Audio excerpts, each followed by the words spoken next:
All right. I don't think I need to delete you. Sorry, I had a little technical difficulty. Always having to have like a little fast and furious little panic before I go live. But I think I'm going live now, so hopefully everyone can see me, and we'll get started. Okay. So this.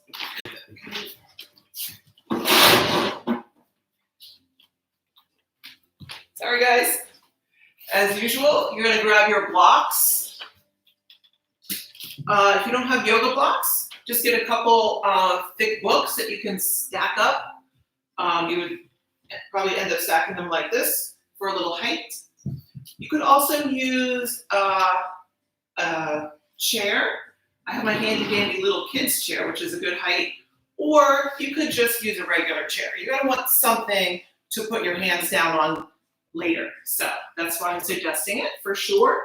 And also, you will want to have a strap of some kind. So you could use any kind of belt, a tie, a bathrobe. Belt is really good if you don't have an actual yoga belt. So let's see. I think that's all you really need for today, besides your space, hopefully a little quiet time for yourself. So let's get started. Come to any comfortable seated position. We're going to breathe quietly for just a few moments using a mudra called the Merudanda Mudra. It's going to look very familiar to you, even if you've never done yoga before, because it's the thumbs up gesture, okay? So we are not the only culture that uses this gesture.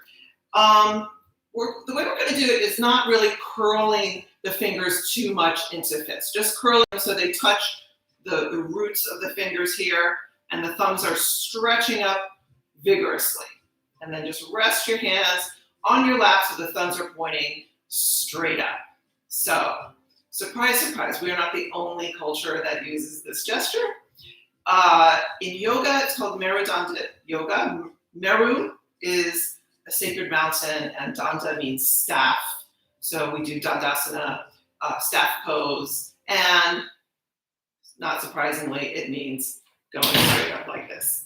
All right, and of course I get a phone call. So let's start by gently closing the eyes and taking a couple big breaths in and out. Continue for a couple moments while I figure out how to, it's just blowing back and forth. So I'm just gonna leave it open. If you can, okay. So, just dealing with the door. Taking a couple moments. So this mudra is what we use when we want to think about getting in touch with the earth-sky axis, A-X-I-S, axis, right? And also think about the strength of our body in an upright position. And that makes a lot of sense for what we're going to do today, because we're going to think a lot about the legs. Merudanda also can totally refer to the spine being in a strong, upright position. So all of that. And also, the more you stretch the thumbs up, you might feel your spine kind of mimicking that and doing the same kind of lengthening, or what we call axial extension. So it might help you find that lengthened, tall spine.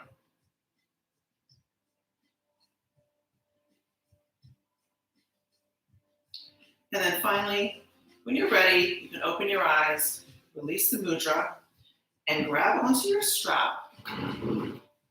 So here, you're going to start with a wide V position with the strap, and you're pulling the strap with straight arms.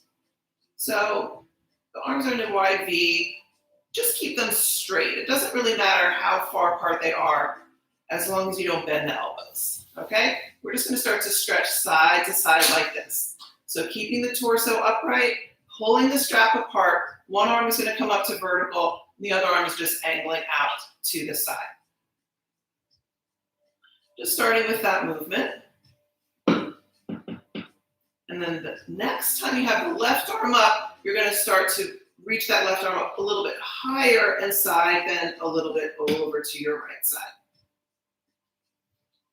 Inhale up to center and same way, other side.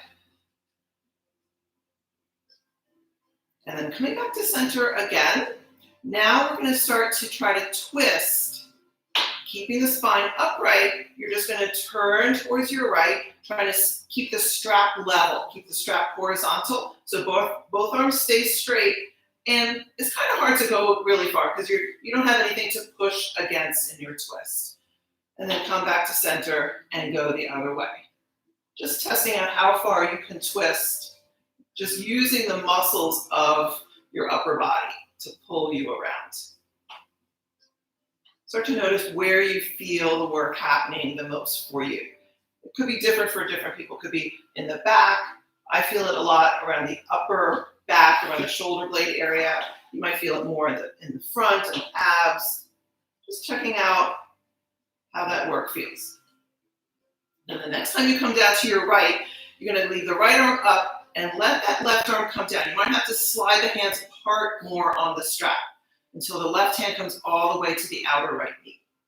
And then you're just stretching that right arm back as you twist, and now you finally have something to push against.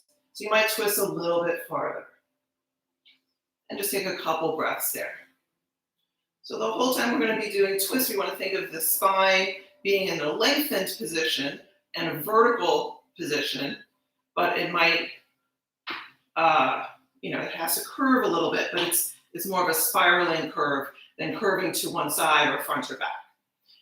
So now you can keep your arms in that extra wide position now and just go over to the other side.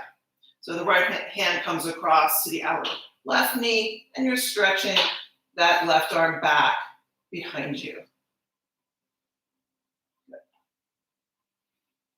And then finally, you're going to put that strap aside and you're going to come to lie down on your back. Now, what we're going to do for a couple moments is almost like recreate those movements that we just did with the arms with the legs. It's not an exact duplication though, because our arms are different from our legs. And also we're going to be doing it lying down, just lifting the legs up. To really recreate this kind of movement with the legs, we have to be completely upside down, right? So you could do that if you were doing like headstand or shoulder stand. You could do some of these with the legs, but that's a whole other class. So we're just going to do it like this for now. So just come down to lie down on your back, starting by hugging the knees in.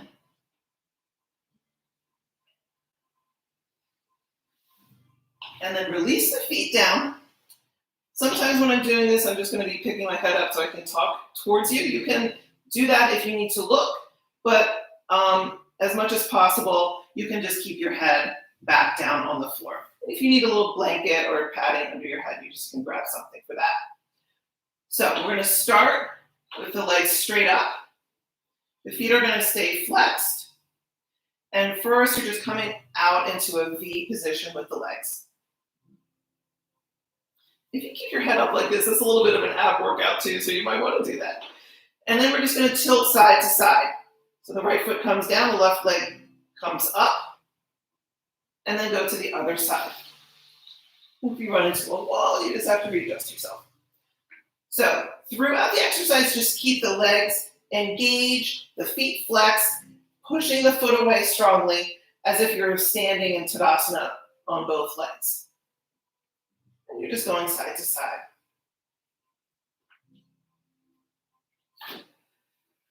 Maybe after a few times you feel you can get the legs a little wider apart, a little wider straddle, but don't force it. Just let it go into a slightly wider position if that feels right. Good, now bring both legs up Now, instead of having the legs apart side to side, we're going to try to keep them apart front to back. So the legs are going to circle out to each side into, you're almost trying to come to like a splits position. So just keep breathing and going into your little half circles out to the side. The legs are still doing the same thing. Feet are flexed and you're pushing the feet away strongly.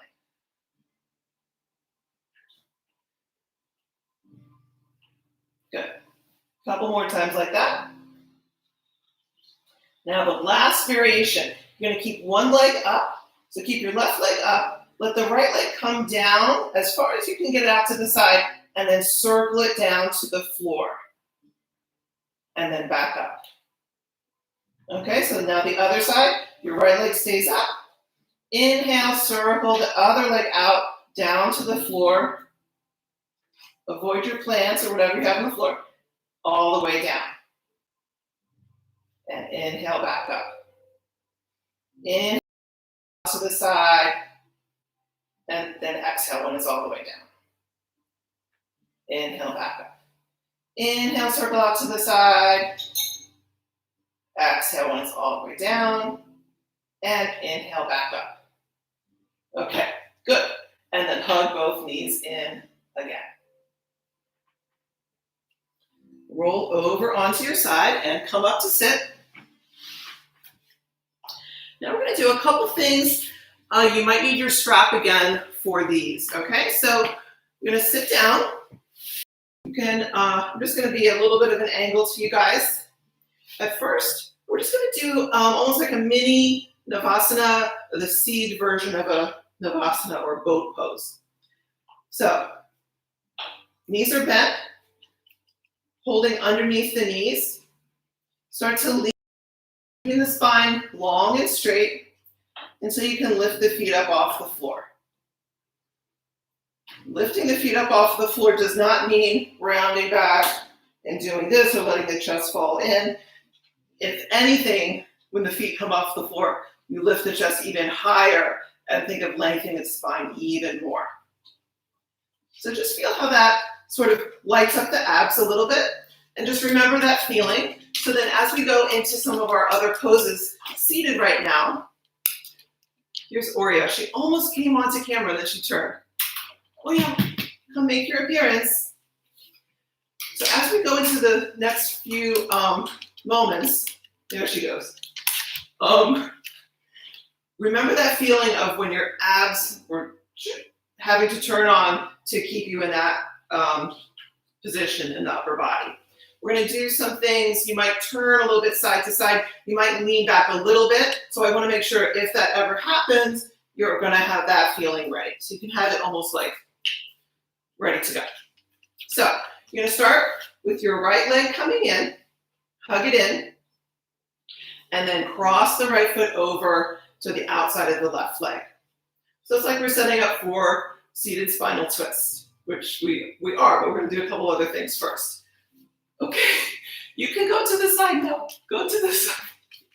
Okay, so now you're going to hook your left hand underneath that knee.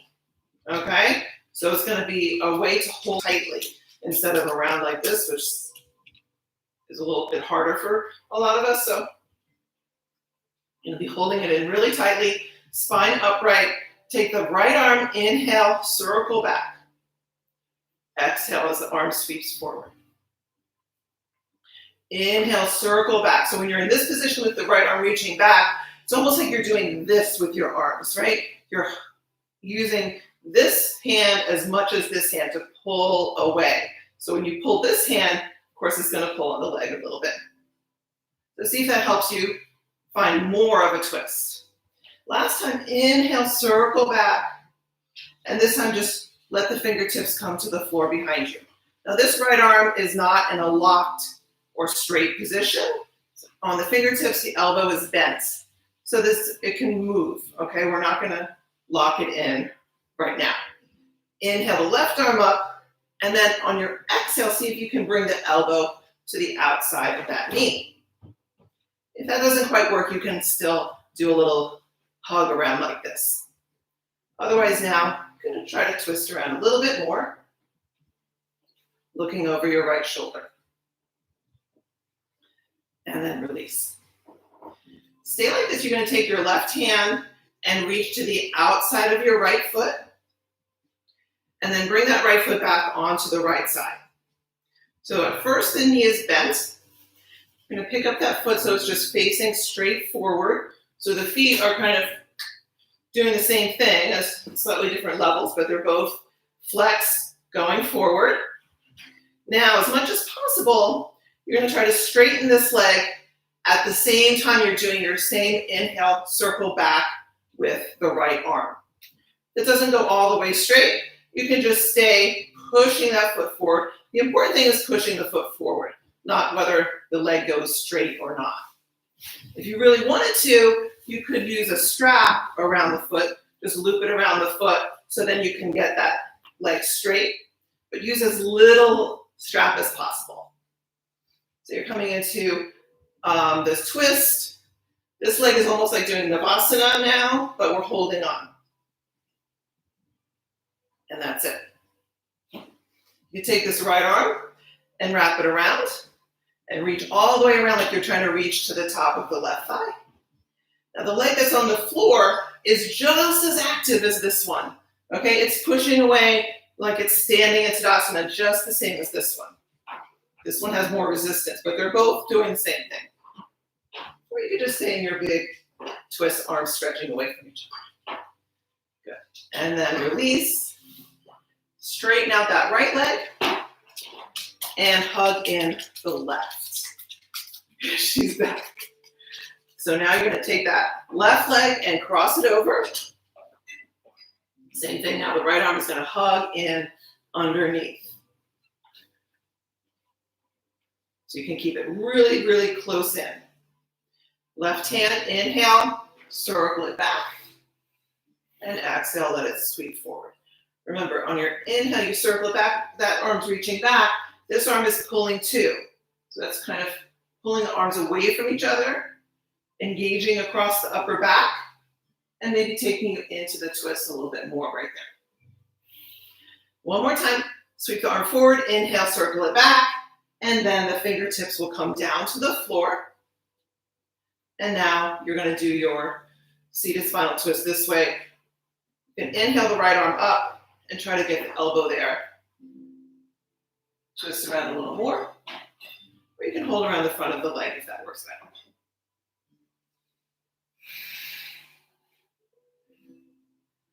Good. Finally, you're going to take your right hand facing forward again. Hold onto the outer edge of the left foot and bring that foot up in front. So both feet are facing forward, flexed. And now we're going to come into our twist. The same time this leg is pushing us forward, the left arm is reaching back. So depending on you, you might lean the upper body back a little bit when you do this twist, right? Because of this leg coming up, it might be hard to stay vertical. So that's when you use that feeling of holding the spine up in a straight position with those core muscles. And then facing forward again. Bend both knees.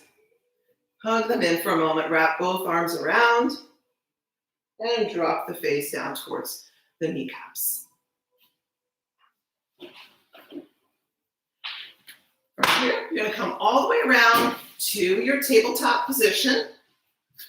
I'm going to grab a little padding here for my knees. Starting in tabletop. Set up nice and well with the shoulders right over the wrists. Have your toes tucked and start a few rounds of cow and cat. So inhale for cow, exhale for cat. Inhale, exhale.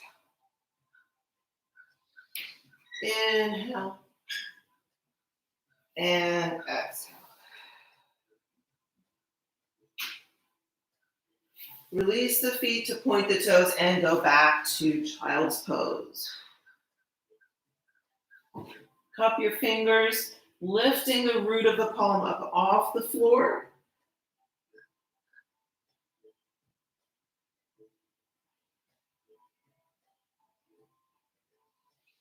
And then plant the forearms down, coming forward to a forearm plank. So shoulders over elbows.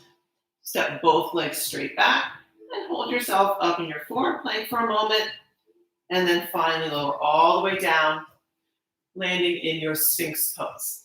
So we'll do our little sequence on the floor, moving from Sphinx to Cobra to Locust. So each one of those poses will be on the inhalation. In between, on the exhalation, you just release the head and chest a little bit towards the floor, but you're never going to go all the way down to the floor. Always in one way or the other, engaging the back muscles to hold yourself up off the floor. The legs are going to be straight, toes pointed. For Sphinx and Cobra, the legs are down, pressing the tops of the feet down into the floor. For Locust, they stay straight, but lift up off the floor. So if you can do it with me, or if you need to watch one round first, you can do that. You need to have a little space for your arms in front. So move your blocks away if you might hit them. So coming to Sphinx, inhale, you're going to keep your core engaged throughout. On your exhale, release just enough you can slide the hands straight back by the lower ribs. Inhale up to Cobra. Just a baby Cobra to start with. Exhale, release. Straighten the arms. Inhale, Locust. On your exhale, stay up and bring the arms forward. Palms down. Inhale, back to Sphinx. That's the hardest part, I think. So we're going to try it 2 more rounds. Take a breath. Inhale in your Sphinx. Exhale, release, slide the hands back. Inhale, neck long, shoulders down and back, Cobra. Exhale, release. Straighten the arms, inhale. Locust, stay up. Exhale the hands forward, palms down. Inhale back to Sphinx. Exhale, release. Slide the hands back. Inhale, Cobra. Exhale, release, straighten the arms. Inhale, Locust. Stay up. Exhale. Inhale, back to Sphinx. From here, we're going to move back to Child's Pose and then to Downward Facing Dog. So first, just push into the floor, go up and back to your Child's Pose. You keep the hands flat this time. I like to do this every time in Child's Pose. It feels good on my wrists. You can choose to do that as well. Just take a couple breaths there. Next, I'm going to go all the way to Downward Facing Dog as soon as I fix my hair. So you're going to walk your hands forward into tabletop again. Make sure you have room behind you. If you are having any wrist issues like I am, it's much better than last week, I have to say. You could just come to down dog without flexing the wrists so much. So what that would look like is just keeping the body back a little bit, but almost like doing a puppy and then coming up to your down dog from there. Instead of starting from plank, just here, which I can do. It doesn't feel great, so I'm not going to do it a lot. Finally, come into your down dog. Just pedal out the feet a few times.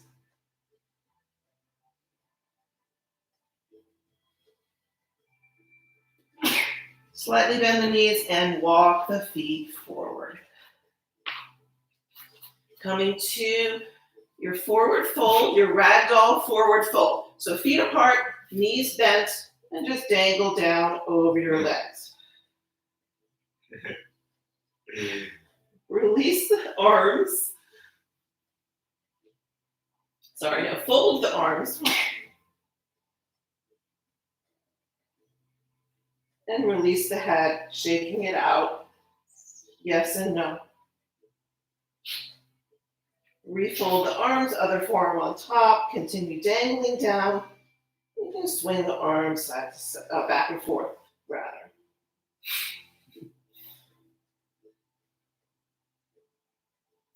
Finally releasing both arms. Bend the knees quite a lot. Lift yourself up so you can get your hands onto your legs right here and push into your hands to stand all the way up. Finally coming all the way up into your Tadasana. I'm going to adjust this a little bit.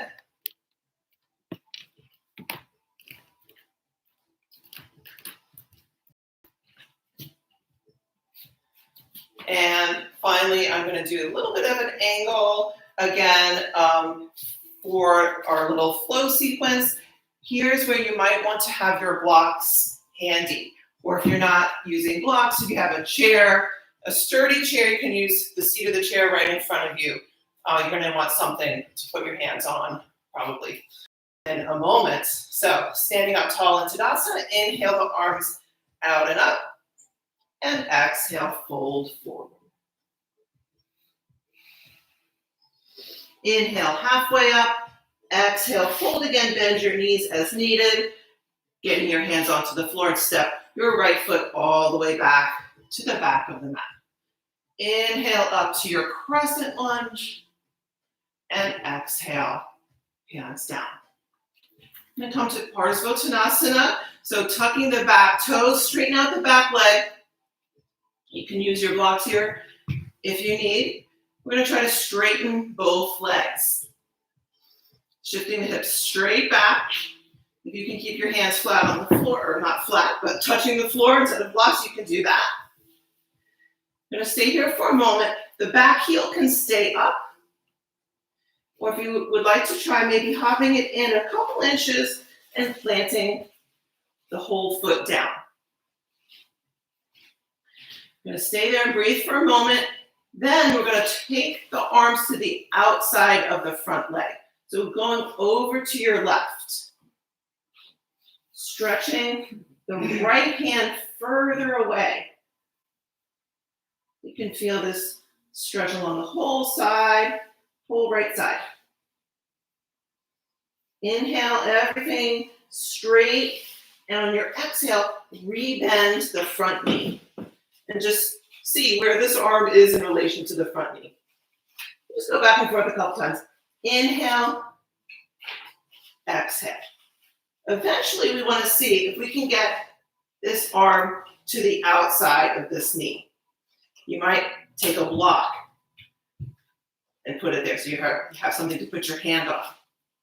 So the idea of getting the elbow to the outside of this knee is not to move the knee. The knee might actually have to press out a little bit into that arm. Okay? We don't want to, let the knee come in order to get the arm there. We want the leg to stay strong, and the arm is doing the work. Not the arm, really. It's really your whole body twisting to get the arm there. You can even have both hands on the block like this. You just inhale, straighten, exhale, bend. Just a couple more times. And then maybe if you're using the block, maybe you can put it lower, and maybe you can take a whole big twist around like so. We're not going to raise the arm up because we're going to do something later that involves that. So come back to facing directly forward. Plant down that back foot if it's not already. Separate the feet a little bit wide apart to come up to your warrior one. So we're facing directly forward. Inhale the arms up. Exhale, release the hands down. If you need the blocks, you can use them, but you don't need to use them so much right now. We're just going to come to a standing split, lifting that back leg up. Now, you're going to use your blocks.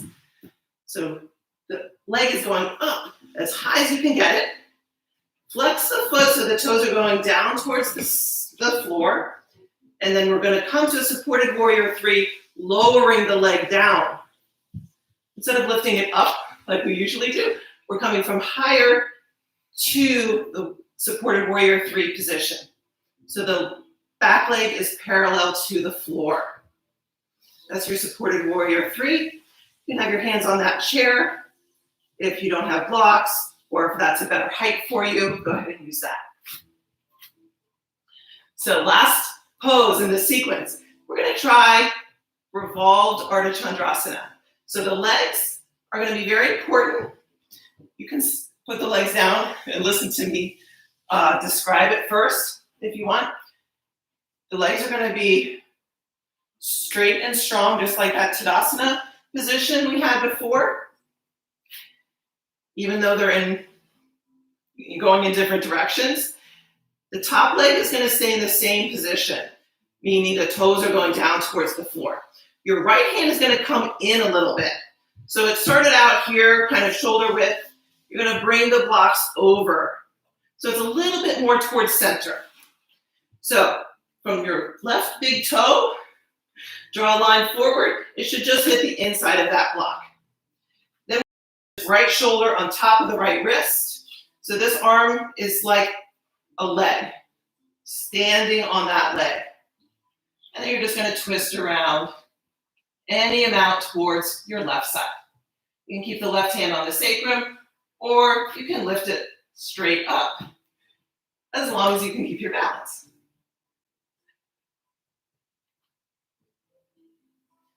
And then bring the left hand back down and just step that back foot forward to simply come back to your forward fold once again. Take a couple moments, then bend the knees, sit back, hands on the legs, and push yourself up to stand. I'm going to turn on my fan 1 second.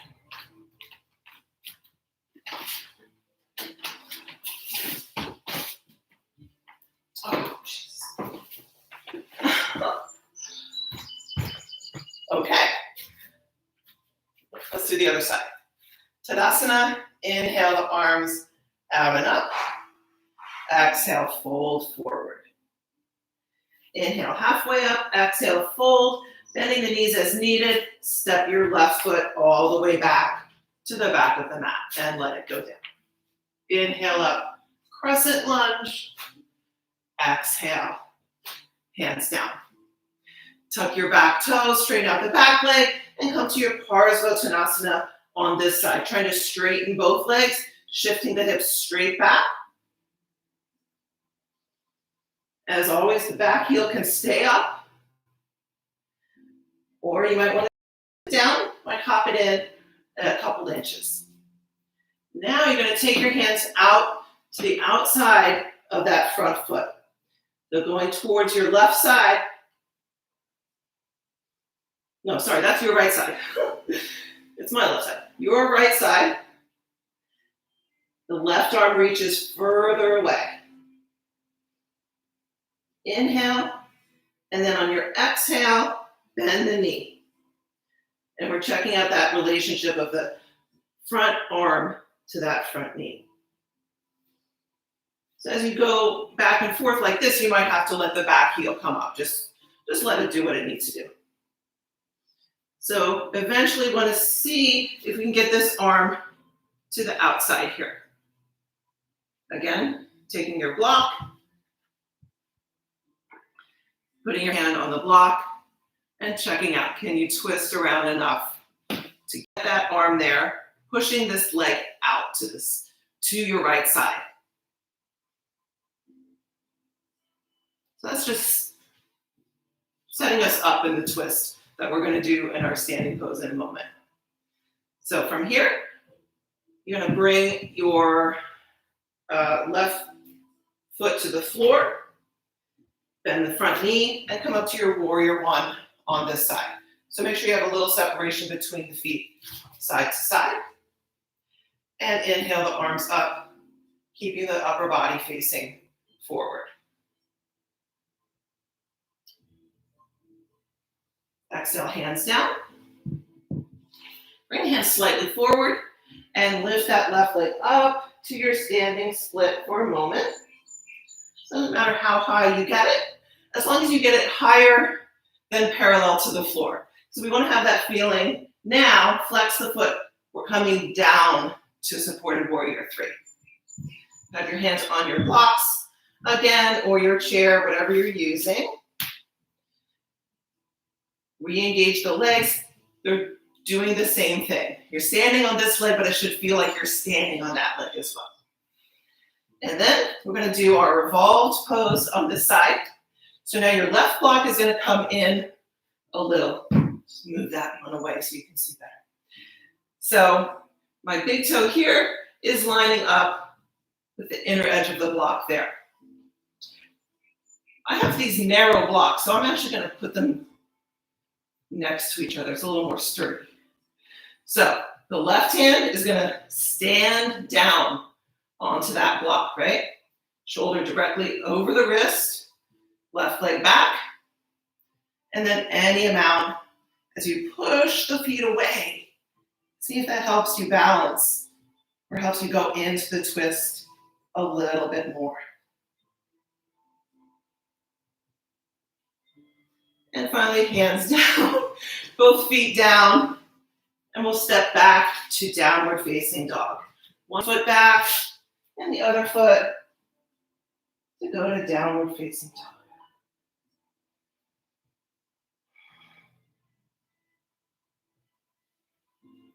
Drop both knees and go back to child's pose.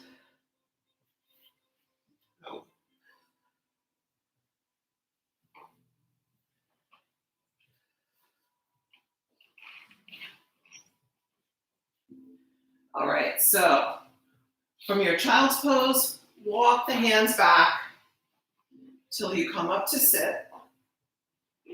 Sit off to one side and bring the legs around in front. So we're going to try another variation of Navasana. It's similar to what we did before. In fact, it's almost the same thing when we did I'm calling this a variation of the Navasana. It could be called a lot of different things, but now we're going to have both legs up. So, different ways to do it. I'm going to suggest using a strap. You can use a strap with a loop in it, but the loop has to be big enough for both of your feet. You could do this only with one foot in the loop, and the other leg just has to hold itself up. I'm going to show it with both feet in the loop, and I'll show the other one just if anyone's interested. So,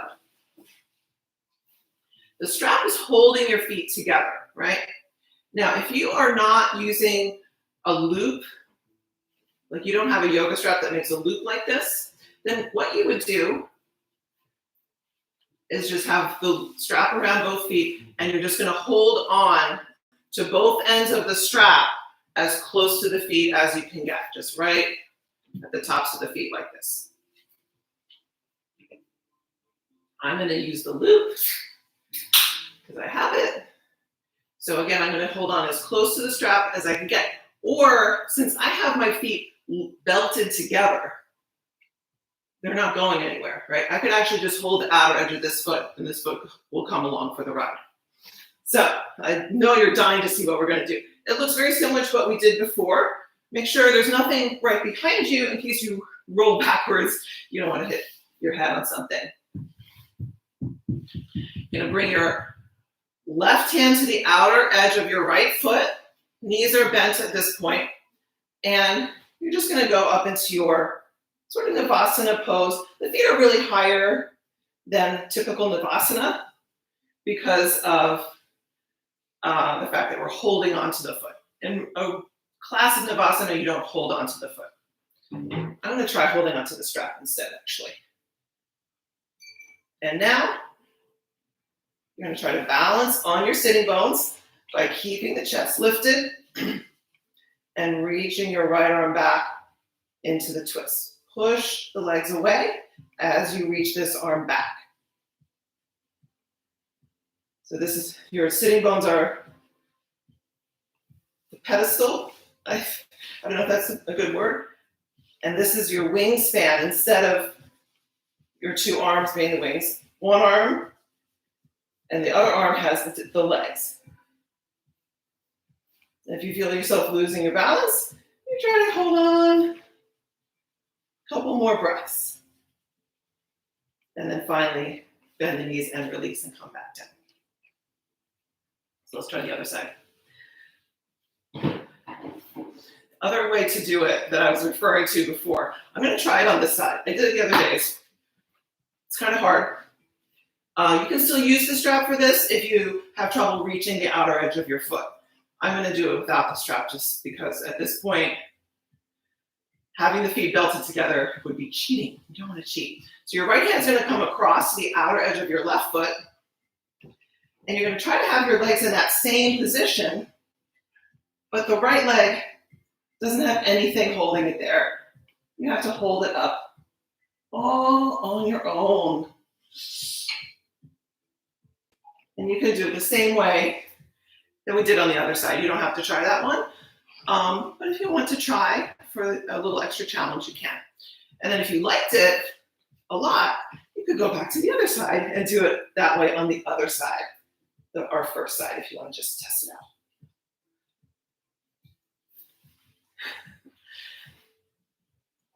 From here, you're going to come all the way down and stretch both legs straight out in front of you. I'm going to take one basic Paschimottanasana, forward fold. So you can always sit up on a folded blanket if that helps you get going in your forward fold like we did last week.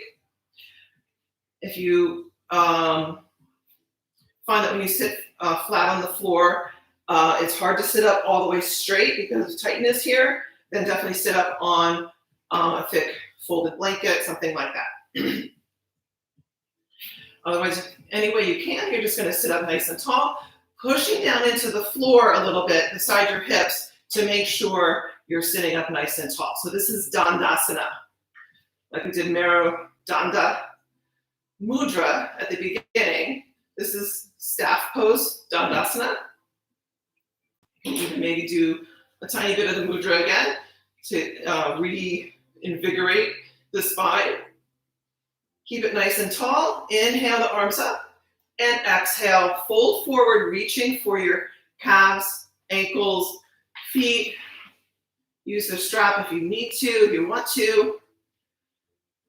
Only going as far forward as you can, keeping that spine nice and long.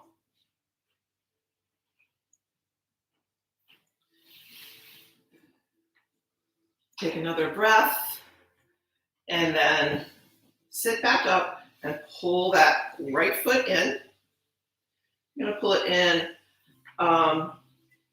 Unlike in tree pose, where the knee is kind of in front a little bit here, you're going to try to pull it back so much the knee actually goes a little bit behind you, just a little bit, with the sole of the foot touching the inner thigh.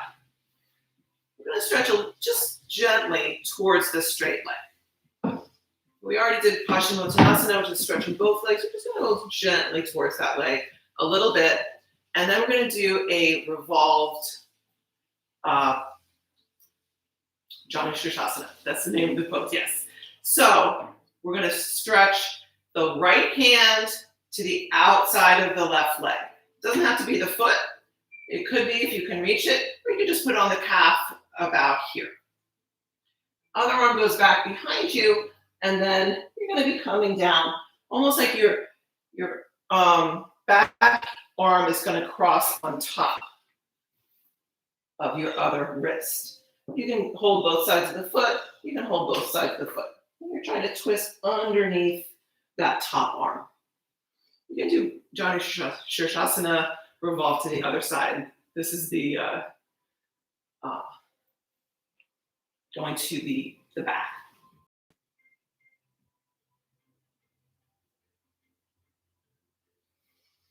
And then slowly sit back up and straighten out that right leg and switch legs. So now your right leg is straight, the left leg is coming back, and you're going to try to pull it back so the knee is starting to go a little bit behind you. Foot is touching there. Stretch gently towards the right leg, just a little bit, not a big cheese. And then we'll do our revolved pose on this side. So now Your left hand is going to cross over to the outside of the right leg. Left arm reaches back and then crosses on top. So to me, this is kind of like revolved Ardha Chandrasana, our big standing pose when we twisted with both legs straight. Was kind of like a big flower, and this is kind of when the flower is starting to close up a little bit. So just try a couple more breaths.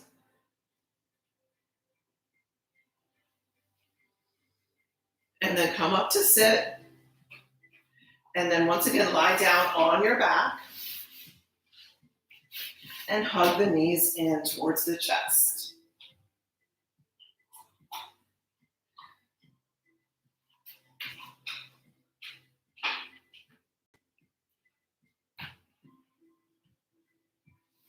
I'm going to do baby here. Lift the feet up. Soles of the feet towards the ceiling. You can hold on to the outer edges of the feet, or you can hold on behind the knees here. Separate the knees apart from each other and just pull the knees down towards the floor, either side of you.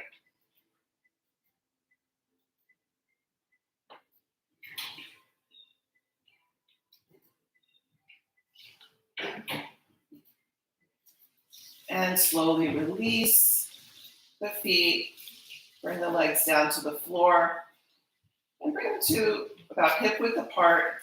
Legs and feet parallel to each other. Walk the feet in any amount. Arms down alongside you, pressing the palms down. And lift the hips up into your bridge.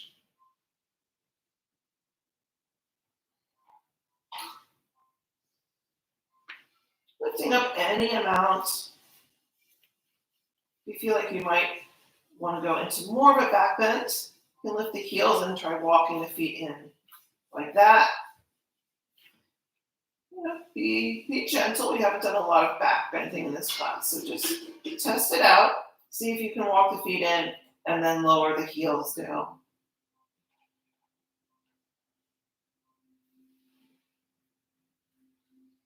And anytime you want to come down, you can come down. You can take a couple moments in supported bridge. So this would be just with a block. Come up into your bridge so you can just place the block under the sacrum and take a couple moments in your supported bridge.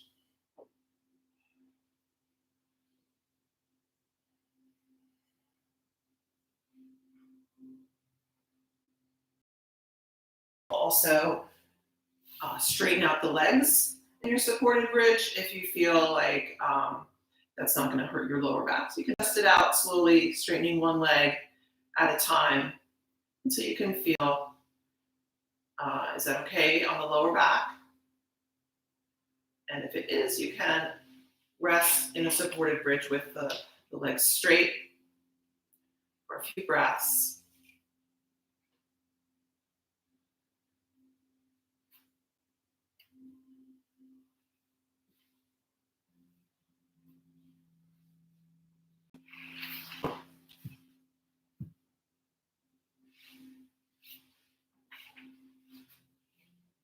At any time, you can just come back to your beginning bridge position with the knees bent.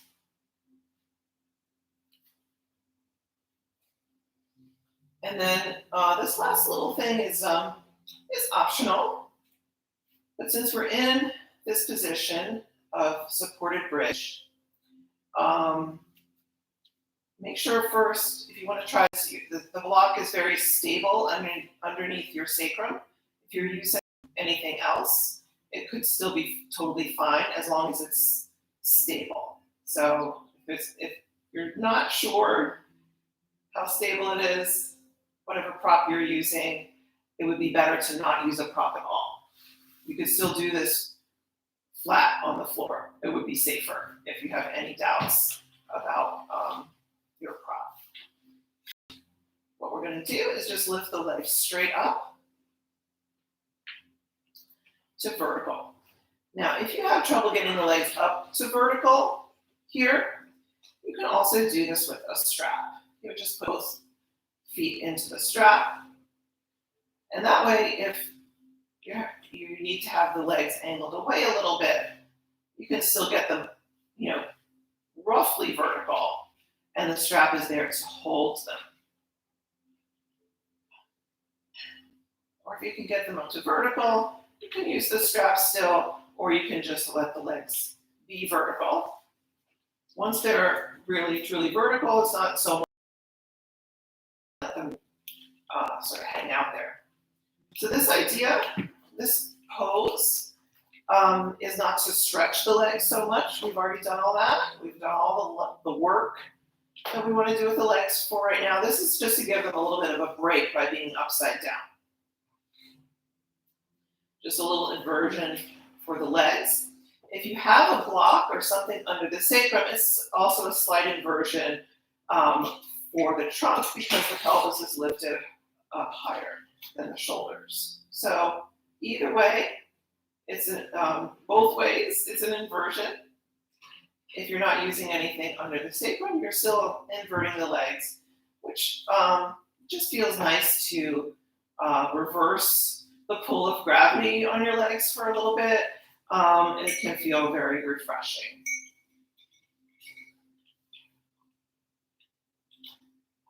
When you're ready, bend the knees and lower one foot and then the other to the floor.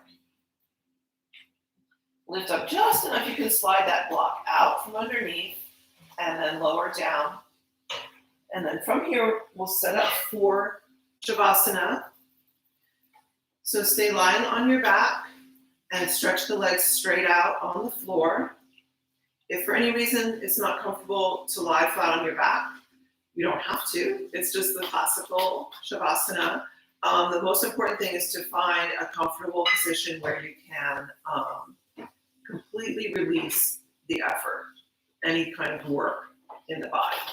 So for some people that might be lifting the legs up onto the couch or a comfy chair while your upper body is flat on the floor.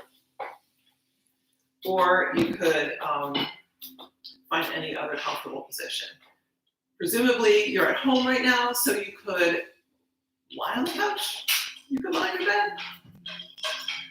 I won't tell anybody if that's what you decide to do. So get comfortable. If you're lying on the floor, just let the legs release, relax. The feet might roll open. Let the arms angle out to the sides a little bit, palms up. And then once you're set in your Shavasana position,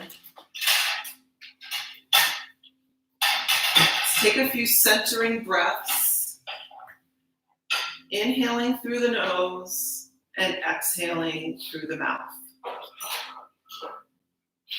Slowly, nice and soft.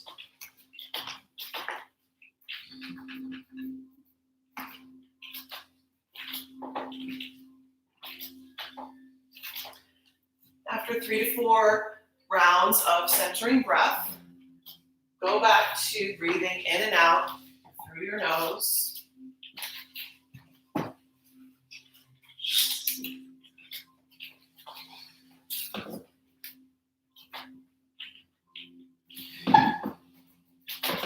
And letting yourself rest, releasing any unnecessary effort for the next few moments.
Please stay in your Shavasana as long as you like, as long as you have time for.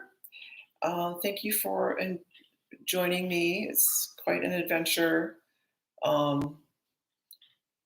teaching a live class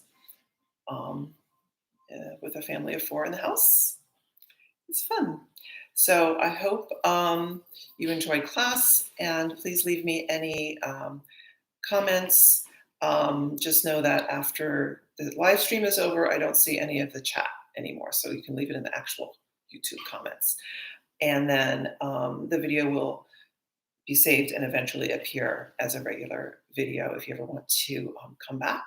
All my other videos have been saved as well, so you can always go back and check them out at any time. Please stay in Shavasana as long as you like. I'm going to sign off so that you can be in peace. Namaste. Thank you so much once again, and be well.